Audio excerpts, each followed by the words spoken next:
How did you go about using technologies for research purposes? The technologies I use for research are mainly search engines like Google. In finding out about alternative R&B, I use Google to understand the origins of the genre, the conventions and artists currently dominating the charts. Google allowed me to have a better understanding of what I need to include in order to stay in keeping with the genre. Learning about the origins of the genre also helped me in research into the target audience. This allowed me to discover the likely target audience of a genre like alternative R&B.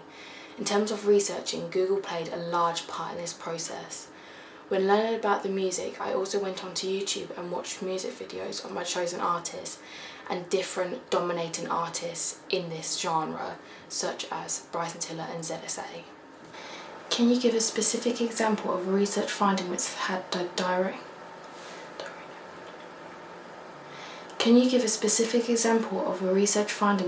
direct impact on your final work?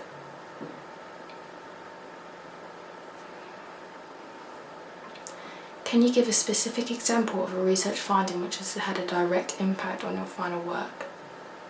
Yes, when researching my overall visual style I wanted for the music video, I looked at the original artist's work. In a few of their music videos they played with low light and coloured backlighting. This factor played a large role throughout my music video as I've adapted these findings. As these techniques directly linked to DVSN, I wanted to almost pay homage and take inspiration from the lighting. However, to ensure these still remain unique, I wanted to play with coloured backlighting with highlight. Not only did this incorporate the colours, it provided my music video with some individuality against the original music video. How did you carry out meaningful primary research into target audience, genre and subculture? What role did technology play in this stage? Through using Google as my main search engine, I was able to look through articles and find out more about the target audience for this genre. However, due to this being a subgenre, it was difficult to find solid primary research. But after reading many articles and statistical infographics, I discovered that the age range was roughly between 16 and 30. These numbers vary depending on the website or the article, but this was the most common result.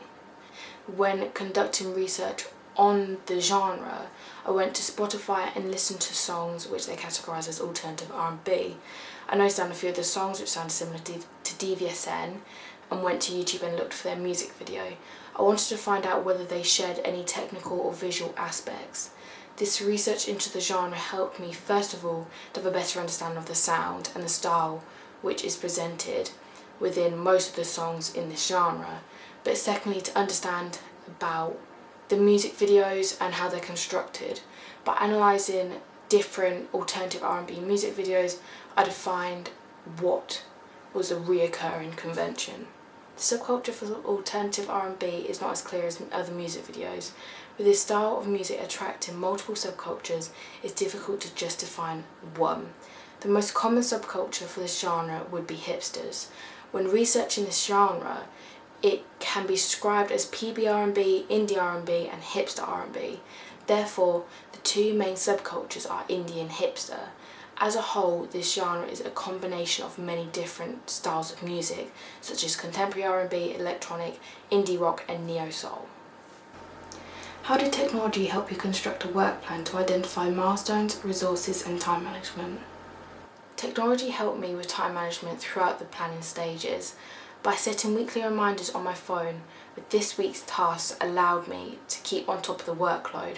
Without this, I most definitely would have found myself behind schedule. In terms of finding suitable locations, how did you use technologies to identify appropriate settings? The technologies I used allowed me to complete a risk assessment, evaluating the appropriateness of locations. By creating this risk assessment, I can understand the potential risks I can face, how to prevent them, and what to do in the scenario that they manifest. The setting I used to complete my music video was the studio in the back of MS1. I used the technologies to identify risks such as lights, wiring, tripod, heating, clutter, etc. How did you use apps or other forms of technology for storyboarding or creating mood boards? How useful was this in helping you create an effective filming process? When creating a storyboard, I found it easier to actually draw it out myself.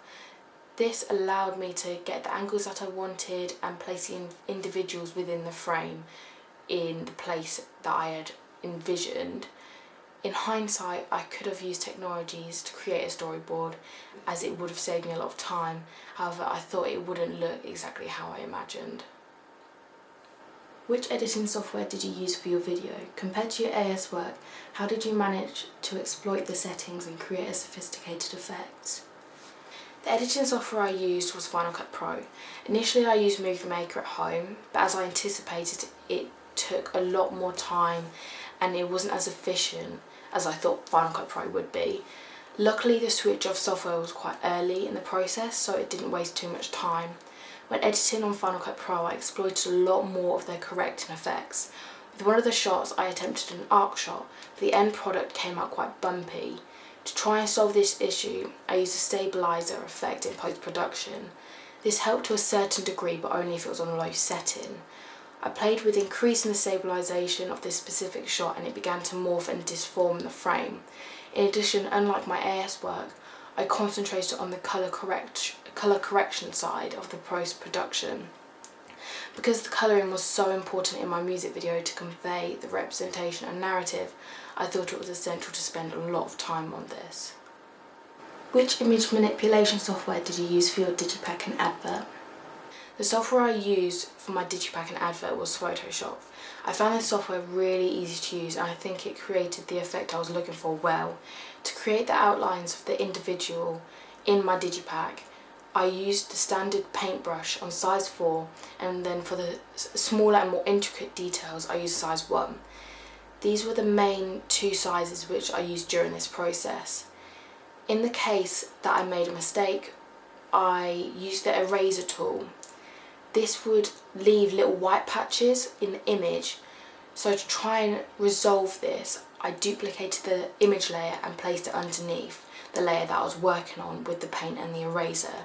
This meant that when I removed the paint, the duplicated image was underneath, which wouldn't cause the white spaces in the editing area.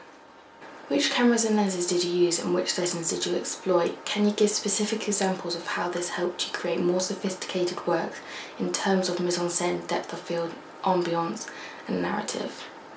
The camera which I used for a music video was a DSLR with a factory lens which comes with it. This setup was appropriate for my purposes, and in the close-ups it created a nice depth of field to add sophistication to my work. How did you manage and source your final clips? Did you use appropriate naming conventions and iterations? And how did you gather the storage of images used in your ancillary text? When storing the final clips, I created folders on my USB stick to store all the footage. For less important footage, I kept it on my SD card. In terms of folder names, I kept it quite general, but detailed enough that I'd know what footage is in which folder. I completed the same sort of storage for the ancillary text. Because I created multiple versions of the same image or digipack or advert, I began numbering them 1, 2, 3, 4, etc. If you used add-ons or additional content, where did you source them and how did you use them creatively to enhance your final cut? In my music video, I didn't really include any additional content. All the shots which were included and shown in my music video were taken from me. In the editing process, can you identify at least 3 features of the editing suite that you used effectively to improve your final edit? The first feature I used in the editing suite which improved the quality of my final cut was the flash transition placed over 2 identical shots but with different backlighting. The first frame was a silhouette close-up purpley blue backlight, and then the flash transition was introduced and the next frame was exactly the same position, same backlighting, but this time the face was well lit. I repeated this shot for the second time but with the red backlighting. The second feature is included to give the audience a perspective of the mindset of the character within the music video. This shot requires the frame to be duplicated and moved slightly left or right. Opacity is then adjusted to give the illusion of the shadow or hallucinations. This feature was one of the easiest as it just required a bit of adjustment in opacity. This improved the quality of my final edit because it introduced a perspective of the character, therefore the audience can receive a clearer and better understanding of the narrative. Last but not least, the third feature which I included in the editing suite is the frequent black frames to cut up the footage. This feature can be interpreted in multiple ways. First of all, it can emphasise the beats of the music and help the audience enjoy and vibe with the song a lot more. Occasionally these black frames will be placed where the beat falls, which creates a greater link between the song and the music video. Secondly, this technique can provide a bit of breakup in the footage. As a result, it can emphasise the narrative because it makes the footage look a lot more disjunctive.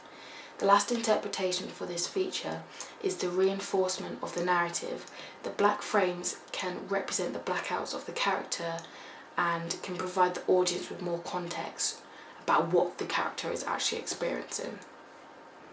Based on what you learned at AS, how did you approach managing the editing process? When editing in AS, there was little to no organisation of the footage. This meant some shots were missing and we had to refilm. Whereas in A2, I concentrated on making sure folders were made to hold important footage. In relation to my AS work, I didn't really import much footage into the editing software.